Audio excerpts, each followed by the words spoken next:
آسمان کا ایک تارا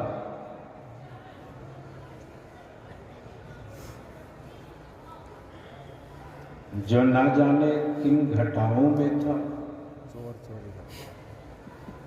لیکن سفر اڑیسہ سے کیا۔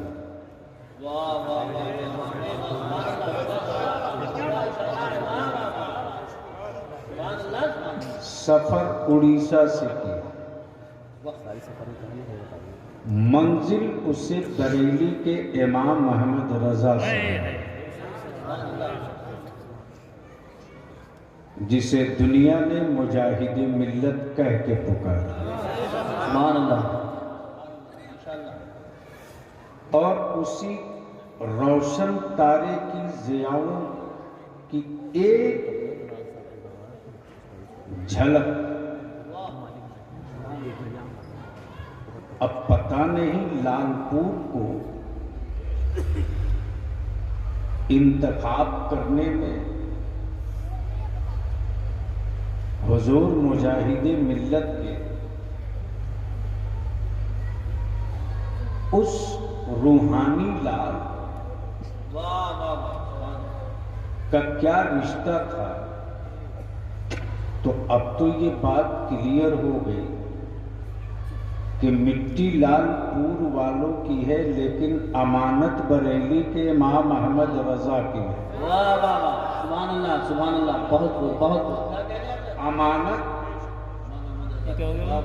امام عشق و محبت کی، لیکن جتنی بڑی آبادی ہے، اگر اس آبادی پر مذہب غالب ہوتا اور احسان یاد رہتا، بے شک بے شک، مذہب غالب رہتا، احسان یاد رہتا، تو میں سمجھتا ہوں کہ آج لال پور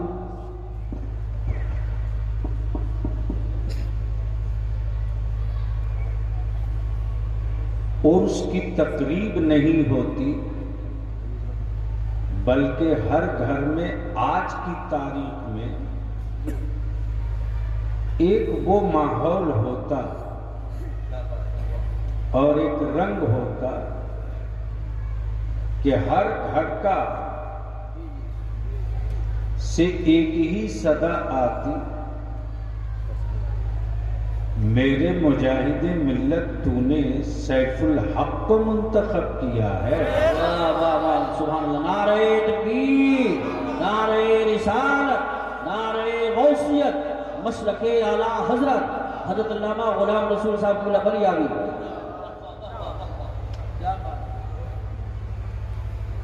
آپ کے نگاہ انتخاب نے سیف الحق کو منتخب کیا ہے، ہم اس سیف الحق کی مٹی کے لال ہیں کہ ہر گھر میں تغرا لگا ہوا ہے،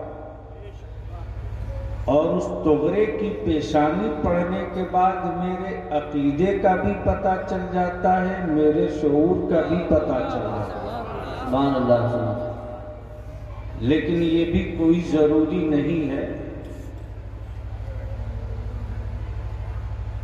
اس لیے ضروری نہیں ہے کہ یہ نعمت ہر ایک کے حصے میں آتی نہیں ہے۔ جی بے شک، میرا اللہ جس سے منتخب کرتا ہے اسی کے حصے میں یہ نعمتیں سمٹ جاتی ہیں۔ بے شک، میں جماعت کے اہل سنت کی طرف سے شکریہ ادا کرتے ہوئے دو چند باتیں آپ کے بیچ عرض کروں، کیا اس بات کی اجازت ہے؟ سننے کا موڈ ہے؟ کتنے لوگوں کا؟ ماشاءاللہ، یعنی بالکل پری پلان ہے کہ آج سننا ہے۔ مجھ سے پہلے میری جماعت کے بڑے سنجیدہ لہجے کے خطیب فاضل گرامی حضرت علامہ مولانا عبید رضا صاحب سے بڑی اچھی گفتگو سماعت کر رہے تھے۔ میں بھی چاہا کہ دو چند جملے سن لوں، لیکن حضرت نے ترنت سمیٹ لیا۔ یہ ان کی میزبانی یا بڑکپنا ہے۔ ناظم اجلاس جس کی پہچان ہی ہے مسلک اعلیٰ حضرت سے، مبلغ اسلام حضرت علامہ یوسف رضا سنبھلی۔ اب ظاہر سی بات ہے، سنبھل ہے، سنبھال رکھا ہے، دلہن نے گانے میں لیا تھا، سنبھل ہے، تو سنبھل اور سنبھل میں بہت زیادہ کا فرق نہیں ہے۔ علماء ذویل احترام کا ایک بڑا اچھا قافلہ موجود ہے۔ اگر آپ کی سماعت کی منڈی اچھی ہوگی تو کچھ مال نکل آئے گا،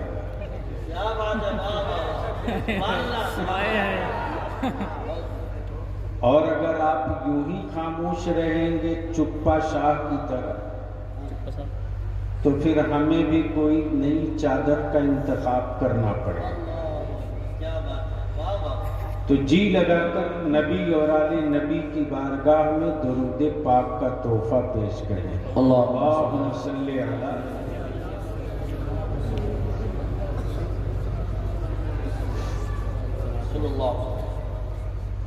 سمجھ میں بات آ گئی کہ یا تو آپ کو درود شریف یاد نہیں ہے، یا یاد ہے تو آپ پڑھنا نہیں چاہتے۔ تو جو میرے آقا کا نام سنے درود نہ پڑھے تو وہ دھرتی پر بوجھ ہو سکتا ہے، زمین کی ضرورت نہیں ہو سکتی۔ اب اگر اس زمین کی ضرورت ہے تو بآواز بلند پڑھ لے، اللہم صلی علی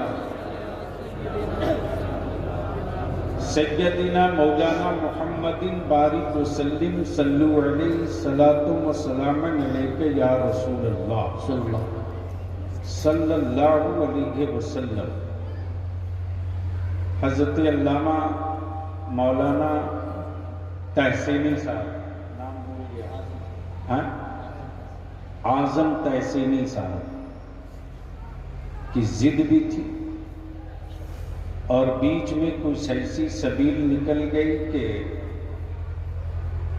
یوسف رضا سنبھلی کہہ رہے تھے کہ حیرت کی مل کیسے گئی۔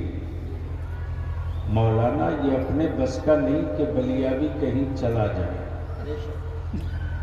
اور آدمی کے بس کا بھی نہیں کہ یوسف رضا سنبھلی کو کوئی بلا دے۔